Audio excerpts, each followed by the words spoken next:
Yo, what's going on YouTube? It's your boy DLloyd. So you guys know we did not make the playoffs, unfortunately, so we are done. Our season is over, but I want to go ahead and show you guys our stats throughout the regular season so you guys can kind of see how everything played itself out, look at the awards, and then if we have enough time, we'll probably go ahead and just simulate through the playoffs, see who wins the Super Bowl all in this episode. So I am doing a live commentary, so I'm definitely going to see how much time this is taking up. I don't want to take too much time, so I'm definitely going to try to rush through this a little bit, but definitely show you guys a lot of the awards. So MVP is going to Aaron Rodgers. He's going to be the MVP, although the Packers are only 9-7. He's still going to be able to win that award. Tom Brady was there, Matt Ryan, Drew Brees, Blake Bortles was actually 5th in MVP voting.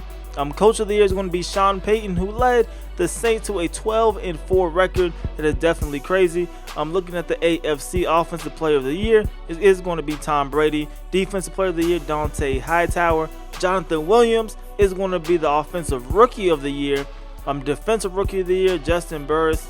Best quarterback, Tom Brady. Best running back, LaShawn McCoy, AJ Green. Best receiver, best lineman. We actually got our first one. That's yonder right there. So best defensive lineman, we have Watt.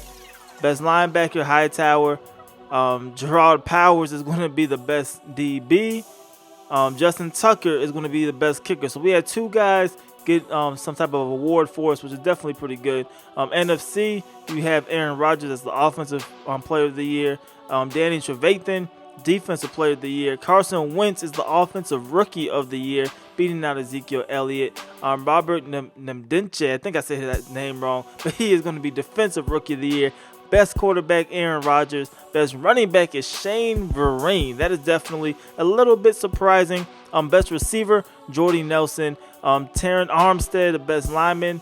I don't even know how to say his name, but Kikaha, I think I said that name wrong, but I probably did anyway. Anyway, he is the best defensive lineman. Clay Matthews, best linebacker, best DB, and then top kicker is Hauska. So that is all the awards for this season. So looking at the individual players on our team, Joe Flacco just under 3,000 yards passing on the season. Did not play in the whole season. He was hurt for the beginning of the regular season, but he ended up 26 touchdowns, 18 interceptions. Definitely want to get that interception rating down in future seasons, but that was his pretty much his stats. He got sacked 23 times and played in 13 games. So Joe Flacco had an average season. Justin Forsett went over 1,000 yards rushing. That was definitely something a little difficult. We give the ball to a lot of people, but look at this. Carlos Williams averaged 7.8 yards a carry.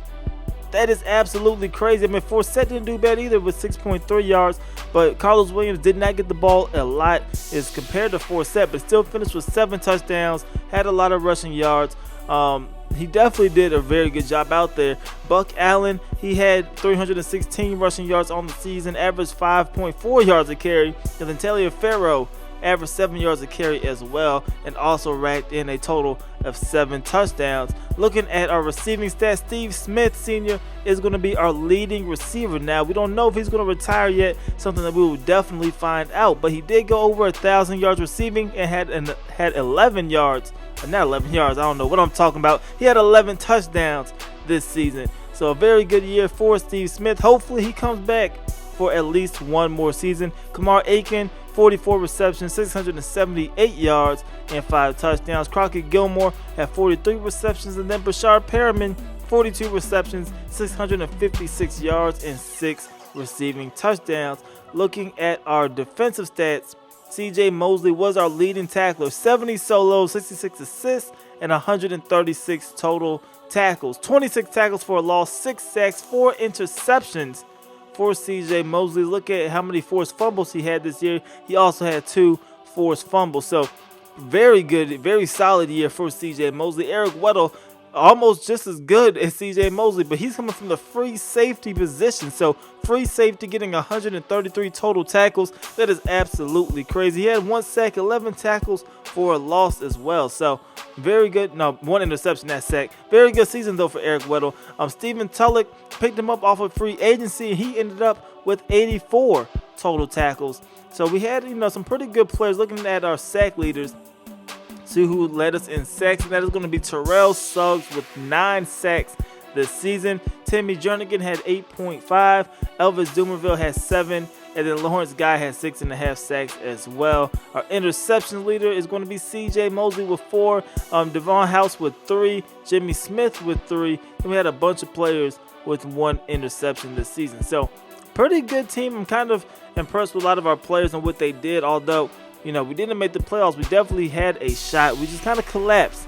Let's be real, at the end of the year. There's nothing else you can really say for. We absolutely collapsed.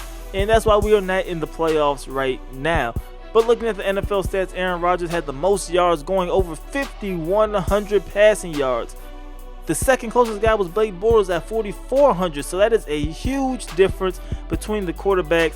Tom Brady had 4,300. Looking at the most passing touchdowns, Aaron Rodgers had 38. He did throw 16 interceptions, but I think the 38 touchdowns definitely made up for it. And Tony Romo had 36 passing touchdowns, only 8 interceptions thrown. So a good year for Tony Romo. Tom Brady, 34 and 6. Matt Ryan, 33 touchdowns, only 4 interceptions on the season for Matt Ryan. So a very solid year for him. The leading rusher is going to be Carlos Hyde with 1,200 rushing yards on 321 carries. So that's only 4 yards a carry, which, you know, is pretty decent. You can't really complain at 4 yards a carry, but he only had 4 touchdowns, did fumble the rock 4 times. Ryan Matthews averaged 4.4 yards a carry. So if he had probably one solid back this whole season, it'll be without a doubt we would have had the leading rusher regardless of who it was. You see Forsett right here getting over 1,000 yards. But without a doubt, we should definitely have one of the top rushing attacks next season as well.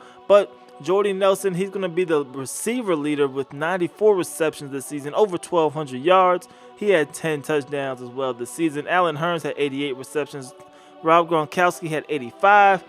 Keenan Allen, Rod Streeter. So a lot of names you don't really expect to kind of be at the top of the list. They are at the top of the list. So that's the receivers. Looking at the defensive guys, Paul Warlow, 151 total tackles, 111 solos. So a very solid year for Paul Warlow. Only a half of a sack, however. Kiko Alonso had 144 total tackles, no sacks on the year. Wesley Woodyard had 141 total. And then we have C.J. Mosley, who finished 4th in the NFL in total tackles. So not a bad year for C.J. Mosley, like I said earlier. Looking at sacks this year, J.J. Watt once again leading the league in sacks, 19.5 sacks for J.J. Watt. Dante Hightower has 17 sacks. Cameron Wake has 17 sacks as well. Interception leaders is going to be Gerard Powers with 8 interceptions. So a very solid year for them. And the Patrick Robinson, I was about to say Patterson. Patrick Robinson has 6 interceptions. So that's pretty much most of the stats for this season. So we're at about the 8-minute mark here on this video. So we'll go ahead and see the playoff schedule, simulate it, see what happens, simulate it again, see what happens, and we'll probably do that until we get to the Super Bowl, maybe even simulate the Super Bowl. So for the wild card game, we had the Jets versus Chargers, Falcons versus the Cardinals, Raiders versus the Steelers, and the Redskins versus the Packers. So we'll definitely come out here and we'll simulate this week and we'll see what happened. I'm not on the cloud. This is an offline franchise mode, so it's definitely going to take a little bit to advance the week, but we'll go ahead and do that. Hopefully we don't have to do anything in between. If we do, we'll probably just skip it and go straight to simulating this week so we can get through it here in this one episode. Alright, so we're here now, second week of the playoffs. We'll go ahead and see who won, who lost, all that good stuff. So looking at the wild card game, the Jets beat the Chargers 21-17. The Arizona Cardinals absolutely demolished the Falcons 36-14. Oakland beat the Pittsburgh Steelers 26-23. And then the Green Bay Packers are going to beat the Washington Redskins 32-10. So now looking at the matchups for the divisional round, you got the Jets versus Patriots, Packers versus the Saints, Raiders versus the Jaguars, and the Cardinals versus the Giants. So a couple of pretty good games here in this round this year. And we'll go ahead, just like last time, advance to the conference championship and see who is going to be one game away essentially from a Super Bowl. So simulating that one, it went pretty quick. We had somebody come back. Cravens just came back from injury.